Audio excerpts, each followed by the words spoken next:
আমার ভাঙা ঘরে ভাঙা চালা ভাঙা বেড়ার ফাঁকে অবাক জ্যোৎস্না ঢুই কাপড়ে হাত বাড়াইয়া ডাকে।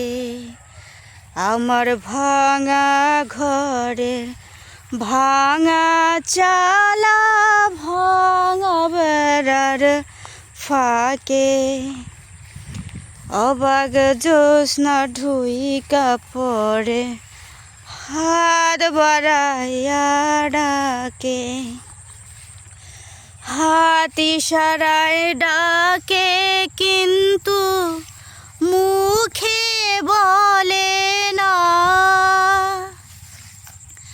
হাত ইশারায় ডাকে কিন্তু মুখে বলে না। আমার কাছে আইলে বন্ধু আমারে পাইবা না। আমার ভাঙা ঘরের ভাঙা চালা ভাঙা বেড়ার ফাঁকে অবাক জ্যোৎস্না ঢুই কাপড়ে হাত বাড়াইয়া ডাকে। যখন পড়বে না মোর পায়ের চিহ্ন এই বটে,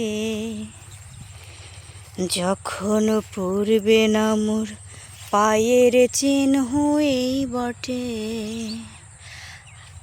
হাই এভরিওয়ান, হাই হ্যালো, সবাই কেমন আছেন? আশা করি খুবই ভালো আছেন। তো আজকে আমি ভিডিওটা শুরু করলাম একটু অন্যরকম পরিবেশে। আজকে আমার ভিডিওটার প্রথমটাই শুরু হয়েছে গান দিয়ে। তো যাই হোক, হরিবোল, হরে কৃষ্ণ, নিতাই গৌর হরিবোল। আশা করি সবাই ভালো আছেন। তো আপনারা কেমন আছেন অবশ্যই আমাকে জানাবেন।